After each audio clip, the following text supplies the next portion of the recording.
हो गया, कैसे मर्डर हो गया? इसको देखिए, इस पेपर बोला कहियो, आज योगी जी का सरकार आ गया तो सबको गांड घुलुस गई है। कल कल सब माफिया को योगी जी के लिए माफिया है, हमारे लिए सब कुछ है। हम तो आज रो रहे हैं। सरकार है तो कब तक रहेगा योगी जी का सरकार? सबसे बड़ा माफिया योगी ही है, सबसे बड़ा माफिया। लेकिन वो है हार्डकोर क्रिमिनल था, उसकी केस हिस्ट्री बहुत ख़राब थी। कृष्णनंद राय हत्याकांड का अभियुक्त था, सारे गवाहों को मरवा दिया और कुछ को खरीद लिया और बरी हो गया। लेकिन देखिए, भगवान के यहाँ से बरी नहीं हो सकते आप। हार्ट अटैक से मुख्तार अंसारी की मौत हो, अटैक से घटी है, ये योगी जी के करतूत से घटी है। मतलब कि इन लोगों का हाल ये हो गया है कि इन लोगों को अगर एक मच्छर भी काट दे तो वो मच्छर योगी जी ने भेजा है। और एक राज की बात बताऊं, मुख्तार अंसारी तो हार्ट अटैक से ही मरा है, इस बात की गारंटी मैं लेता हूं। उसका रीजन मैं बताता हूं। बेचारा मस्त जेल में बैठ करके चिप्स खा रहा होगा, तभी किसी ने कह दिया होगा कि बाबा जी आ रहे हैं, और इतना सुन करके ही उसको हार्ट अटैक आ गया। अब इसमें हमारे योगी जी की क्या गलती है? अरे बच्चों, जो कुछ करना था कर लो, अब्बू आ रहे हैं। जय श्री राम मित्रों, मैं हूं नीरज चतुर्वेदी और आप देख रहे हैं नीरज पंडित देशभक्त। हर बार की तरह मैं सनातन विरोधियों को जवाब देने के लिए आपके सामने आ गया हूं। हम अपना दुश्मन पाकिस्तान को समझते हैं, चीन को समझते हैं, लेकिन हम बहुत दूर की सोच ले रहे हैं। थोड़ा और करीब का सोचिए, क्योंकि मुख्तार अंसारी जो कि आतंकवादी से कम नहीं था, उसके जनाजे में इतनी भीड़, इतना जन सैलाब सिर्फ उसके जैसे लोगों को ही हो सकती है। इसीलिए अपने बगल के दुश्मनों से सावधान रहे। दुश्मन सिर्फ बॉर्डर के उस पार नहीं होता, घर के अंदर भी होता है।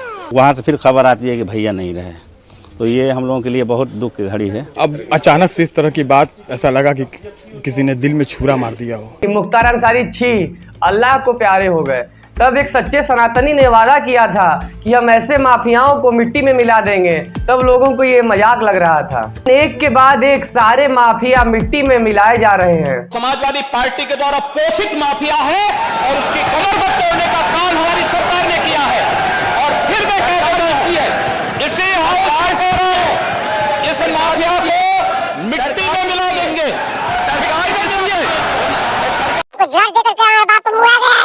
चुनाव से पहले हमको इलाज था, हम कि हमारे बाप को जान ले लेंगे, हमारे बाप को जान ले लेंगे 2024 में। कोई बात नहीं बेटा, रोने से कोई फायदा नहीं है, क्योंकि आपके बाप तो अब अल्लाह को प्यारे हो गए। वैसे भी एक बाप चले गए, अभी तो बहुत सारे बच्चे होंगे ना। उनके शरीर को आप देखेंगे, कहीं नहीं कह सकता कि कोई आदमी बीमार आदमी मरा है, बल्कि सोए हुए हैं। और उनके साथ बहुत बड़ा धोखा। हमारे सामने कोई खड़ा न हो जाए, उससे पहले उसको मिटा दो, ये राजनीति हो रही है आज देश में। भाई की मौत पर रोना तो बनता है, क्योंकि जैसा भी था तुम्हारा भाई था। लेकिन ये जो बोल रहा है कि साजिश था, थोड़ा सोच समझ करके बोलो। कुछ भी बोल देने से झूठ सच नहीं हो जाता। पोस्टमार्टम रिपोर्ट साफ साफ बता रही है कि उसको हार्ट अटैक आया था, और अब तो तुम ये भी बोल दोगे कि सरकार उनकी है, रिपोर्ट उनके हिसाब से बनाया गया है। इसीलिए योगी जी ने कह दिया था कि पोस्टमार्टम हेड डॉक्टरों के सामने होगा और उसका रिपोर्ट सार्वजनिक होगा। तो डर का साम्राज्य इसने लोगों पे कायम किया था। सरकार जब बदली है, निजाम बदला है, तो वो डर अब इसके ऊपर हावी हो गया, क्योंकि अब कोई पॉलिटिकल सपोर्ट तो था नहीं इसको, न सरकार का संरक्षण था, न पुलिस का संरक्षण। जो पुलिस को कुछ समझता नहीं था। मऊ के दंगों में आपने देखा, खुली जीप में घूमता था, पुलिस के अधिकारियों पर गोली चला देता था, मार देता था। तो वो जब सब कुछ खत्म हो गया, वो संरक्षण नहीं मिलना है, इसको बंद हो गया मतलब एक तरह से, तो इसके फिर डर वापस इसके ऊपर हावी हो गया, और वो तिल तल करके एक तरह से जिसको कहते हैं ना मरना, उस तरह से ये जेल में रहा। ये वही डीएसपी हैं जो मुख्तार अंसारी के माफियागिरी, वसूली और लोगों पर हो रहे अत्याचार, कृष्णानंद राय के मर्डर के जुर्म में एफआईआर दर्ज किया था और उसे गिरफ्तार किया था। लेकिन तब के सत्ता में रहे मुलायम सरकार ने इसे एफआईआर कैंसिल करने के लिए और जेल से छोड़ने के लिए मजबूर कर दिया। लेकिन इनका कहना था कि जिस अपराधी ने जुर्म किया है और उसका सबूत मेरे पास है, मैं उसे जेल से कैसे छोड़ सकता हूँ। और ये पीछे नहीं हटे और इन्हें मजबूरन अपनी जान का खतरा लगा, तो इन्होंने अपनी नौकरी से इस्तीफा दे दिया और मुख्तार अंसारी कुछ ही दिनों में जेल से बाहर आ गया। अखिलेश यादव का ट्वीट आया था कि किस तरीके से भाईचारा खराब हो रहा है। अब उस पूरे इलाके में एक वोट बैंक भी टारगेट पर है।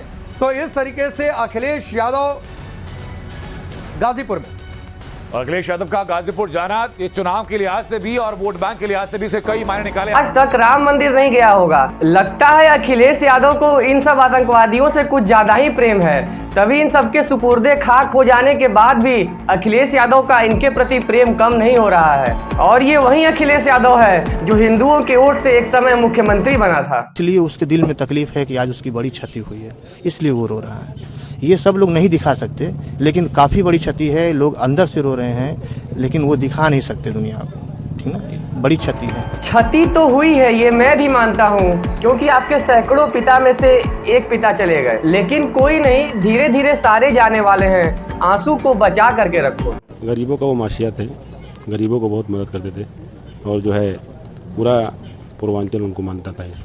कुछ मुसलमान Samajwadi party, Bahujan Samaj party, Congress party को छोड़ करके किसी को भी इसके मरने पे दर्द नहीं हुआ है और ना ही कोई इसे मसीहा बोला है।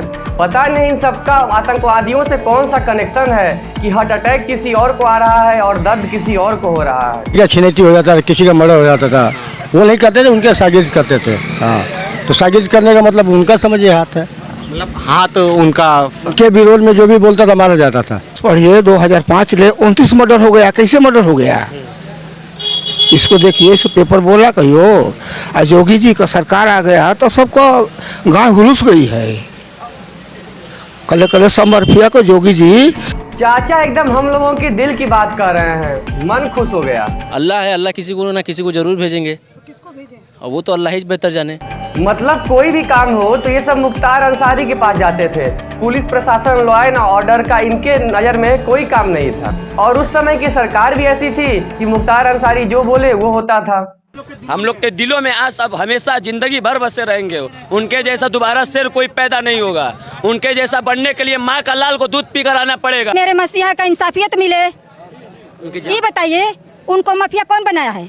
उनके खानदान बनाया है? कर्मों ने नहीं बनाया, जिला के लोग बनाए हैं। कर्मों ने नहीं बनाया। कर्मों ने क्या किया है? कृष्णानंद राय आप देखी हैं? सुनी नहीं हूँ।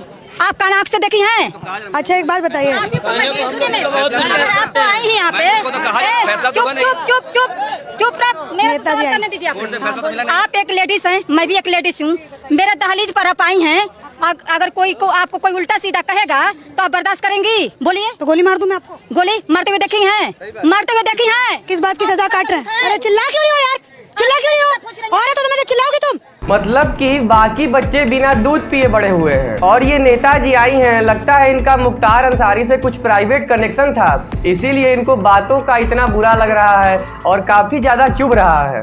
सरकार था खुलेआम गोली मारी है मोहम्मदाबाद में, जहाँ हिंदू मार रहा है घुस गोली मारो। छूट थी पूरी, छूटा सब पता था। 2-4 की बात है, एकदम खुलेआम गोली मारी है। सब जहाँ हिंदू हैं बस मारो, गोली मारो, वोट लूट लो। इस इलाके में क्या माहौल था? ये तो बहुत नजदीक है मुख्तार अंसारी। घूमी है और गोली मार रही है हिंदू मोहल्ला में। बाजा पे गोली मारने थे, जो सामने उसको गोली मार दौड़ा कर, ये था माहौल। कोई डर मतलब कोई प्रशासन का डर कुछ? सरकार था, कोई शासक प्रशासन सब उस साथ था। हिंदुओं पे जुर्म करता था, इसीलिए मुसलमानों का मसीहा था। न जाने कितने बेगुनाह मासूम हिंदुओं को इसने मार डाला और अब ऐसे ही बेकसूरों को अब इंसाफ मिल गया है। हम लोग एक तरफ से देखा जाए तो वो खुदा थे, गरीबों का मसीहा थे। आज हम लोग के साथ ऐसा किए, इसलिए हम लोग उनके साथ हैं। हम मरते दम तक उनका नाम लेंगे। मरते दम तक नाम लेने से कोई फायदा नहीं है, क्योंकि अगर योगी जी के कान में वो नाम चला गया ना तो फिर दिक्कत हो जाएगी। समझ रहे हो ना? तो फ्रेंड्स, कैसा लगा आपको हमारा वीडियो? तो वीडियो को लाइक करके चैनल को सब्सक्राइब कर दीजिए और इस वीडियो को शेयर जरूर करिएगा। आपसे हम मिलते हैं अगले वीडियो में, तब तक के लिए जय श्री राम।